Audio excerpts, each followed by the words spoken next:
4 घंटे अटैक किया ईरान के ऊपर, ठीक है, और उनके जो मिसाइल की फैक्ट्री है उसे उड़ा दिया। उनका दावा है कि हमने फैक्ट्रियों को उड़ा दिया। कौन सी ऐसी पावर ग्रेटर इसराइल आएगी?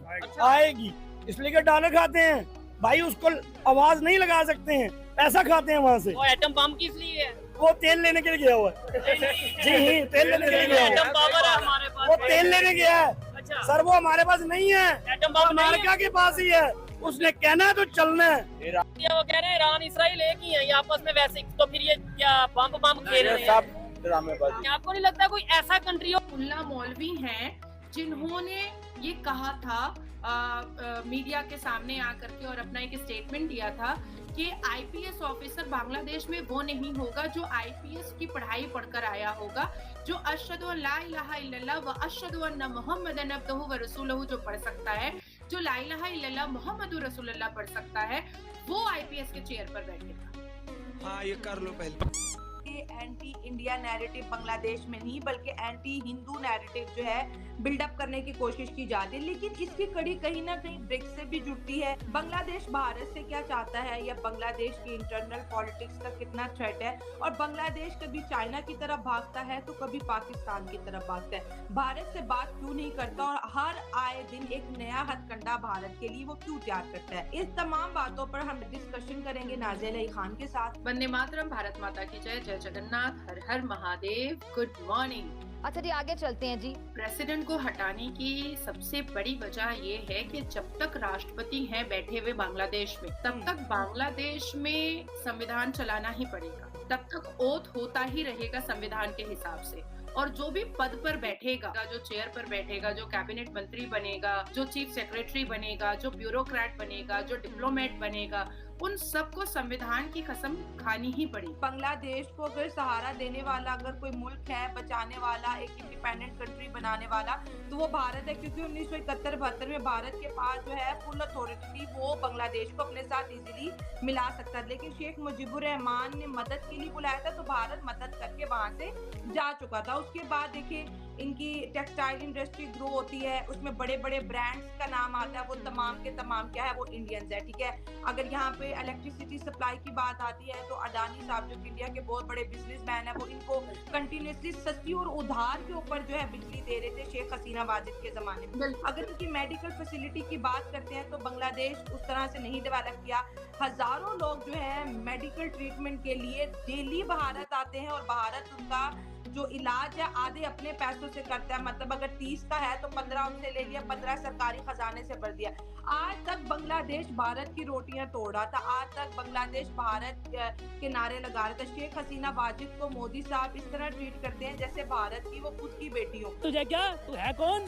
लेकिन आज anti India, anti Hindu narrative जो बांग्लादेश के अंदर जो बिल्डअप हो रहा है, आपको नहीं लगता कि कोई तीसरी साजिश है जो भारत के लिए, जैसे इंडिया और पाकिस्तान एक नहीं हो पाए? अच्छा, बहुत से जो लोग हैं जो जियोपॉलिटिक्स पे यकीन रखते हैं, उनका ये कहना है कि अमेरिका नहीं चाहता कि दो कंट्रीज एक हो जाए। और आप अपना काम करो ना भाई। को प्रेशराइज किया जा रहा है, जैसे आपने कहा डेफिनेटली टेंशन बढ़ेगी। एक मुल्क है जो हमारे साथ लगता है, उसके अंदर इस तरह से एक्टिविटीज होगी, छोटा मुल्क है तो जिसको भारत ही चला रहा है, अगर वो इस तरह के एंटी हिंदू सेंटिमेंट करेगा, कभी वो मंदिरों पे अटैक करते हैं तो कभी इंडिया के खिलाफ प्रोटेस्ट रिकॉर्ड कराने की बात करते हैं। मैं ये जरूर कहूंगा कि आप अपने गरेबान में झांके, मंजी थले आप अपना झाड़ू दें। तो इन चीजों को as a Indian, as a भारतीय आप किस तरह से देखती हैं? मिडिल ईस्ट में आप देखिएगा, यूएई में 3 मिलियन से ऊपर हिंदूज हैं जो बहुत खूबसूरत तरीके से रहते हैं। कभी आपने न्यूज सुना कि हिंदुओं के ऊपर अत्याचार हो रहा है या ये हो रहा है या वो हो रहा है? नहीं सुना। अगर वाकई में पाकिस्तान को भी भारत से हमेशा अच्छे रिलेशन रखने होते तो 23.7% सनातनियों को खत्म करके, माइनॉरिटीज को, इवन एंटायर माइनॉरिटीज को खत्म करके आप लोग 1% नहीं करते। और अगर अभी भी 1% जो हिंदूज बचे हुए हैं, अगर उस पर भी आप लोग बहुत खूबसूरत एक अचानक से एक मॉर्निंग आप उठो और कहो कि नहीं अब हम हिंदुओं पर अत्याचार नहीं करेंगे, तो डेफिनेटली भारत को ऐसा लगेगा कि चलो देर आए दुरुस्त आए। कभी तो once in a blue moon हम कहते हैं ना कि कभी तो ऐसा होता है कि इंसान चेंज हो जाता है, पर पाकिस्तान ने भी ना चेंज होने की कसम खा ली, तो इसलिए भी रिलेशन और कड़वा होता चला गया है। अभी तो क्वाड की मीटिंग हुई थी, उसमें जो मोहम्मद यूनुस साहब गए थे तो उन्होंने कहा था कि अभी दुर्गा पूजा है भारत में तो हम हिल्सा मच्छी भेजेंगे। The man from Motilal Oswal is back I don't give tips, only solid advice. with his timeless wisdom. मच्छी भेजेंगे, हम गोल्डन प्रॉन भेजेंगे। आपको पता है कि क्या हुआ?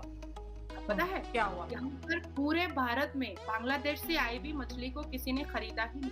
अब आती है बात कि इकोनॉमिकल क्राइसिस इतना ज्यादा हो चुका है क्योंकि शेख हसीना के निकलने के बाद से अब तक मोहम्मद यूनुस तो सरकार चला नहीं पा रहे हैं, नहीं चला ही नहीं पा रहे हैं। वो तो एक अखाड़े का मैदान बन चुका है, वो तो एक जंग का और जिहाद का मैदान बना हुआ है। वहाँ पर ना नौकरी चल रही है, ना वहाँ पर बिजनेस चल रहा है, ना वहाँ पर एक कुछ आमदनी और इनकम का चीजें चल रही हैं, सब कुछ बंद है, सब कुछ ठप पड़ा हुआ है। इसलिए क्योंकि जमात इस्लामी को और हिज़्बुत तहरीक को उसको प्रॉपर पाकिस्तान बनाना है। अब इसमें चाइना भी बहुत खेल रहा है, एटलीस्ट चाइना बहुत खेल रहा है। चाइना की नेवी आ गई हुई है बांग्लादेश में। आपको एक तरफ चाइना हमारे आदरणीय प्रधानमंत्री से हाथ मिला रहा है क्योंकि अपनी इकोनॉमिकल क्राइसिस को वो भी समझ रहा है, क्योंकि तकरीबन 2 डेकेड के बाद चाइना की इकोनॉमिकल क्राइसिस घटी है। कह रहे चाइना बूढ़ा हो रहा है अब। हाँ है ना। और आप ये पॉलिटिक्स में जाकर के अगर चाइना के इकोनॉमिक का आप ग्राफ उठाइएगा तो चिंतित हुआ है। चाइना के कैबिनेट मिनिस्ट्री में आलोचना हुई है कि 2 डेकेड के बाद पहली बार ऐसा हुआ है कि उनकी ट्रीटी और उनके बायलैटरल रिलेशंस जो है वो डैमेज और डेवास्टेट होते चले जा रहे हैं और भारत की इकोनॉमी बूस्ट करती चली जा रही है। भारत की इकोनॉमी नीचे से आसमान पर छूती चली जा रही है। जो लोग पहले चाइना का प्रोडक्ट यूज करते थे पूरी दुनिया में, अब वो भारत का प्रोडक्ट यूज कर रहे हैं। मैं इन तरह अब छोटे में आपको यही बताऊंगी कि this is the high time कि शेख हसीना को अब लौटना चाहिए और भारत की आर्मी को अब बांग्लादेश में एंटर करना चाहिए, यूएन को इंटरवीन करना चाहिए और बांग्लादेश के राष्ट्रपति को एक गैजेट इशू करना चाहिए, ऑर्डर इशू करना चाहिए उस दिन तक कर्फ्यू का जब तक ये माहौल शांत ना हो। क्योंकि अब जमात इस्लामी ने और हिजबुल जो अभी वहाँ पर नया और ज्यादा एक्टिव हो गया है, तो इवेंचुअली जमात इस्लामी और हिजबुत तहरीक जो है,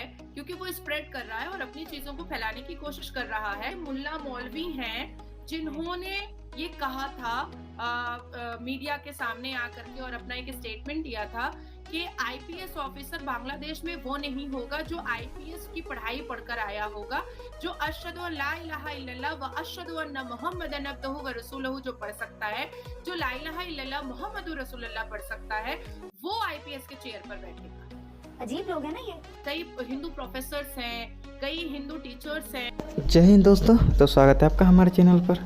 तो दोस्तों हमने कैसे देखा कि कैसे पाकिस्तान मीडिया काफ़ी ज़्यादा भड़की हुई है, क्योंकि यह जो सवाल आते हैं यह काफ़ी डिस्ट्रैक्ट करने वाली है और यह काफ़ी ज़्यादा सोचने समझने में हम इंडियंस और पाकिस्तान को सोचने पर मजबूर कर रही है। दोस्तों इसमें आपका क्या कहना है हमें कमेंट में ज़रूर बताएं। वीडियो अच्छी लगी हो तो सब्सक्राइब ज़रूर कर लीजिएगा। मिलते हैं नेक्स्ट वीडियो में।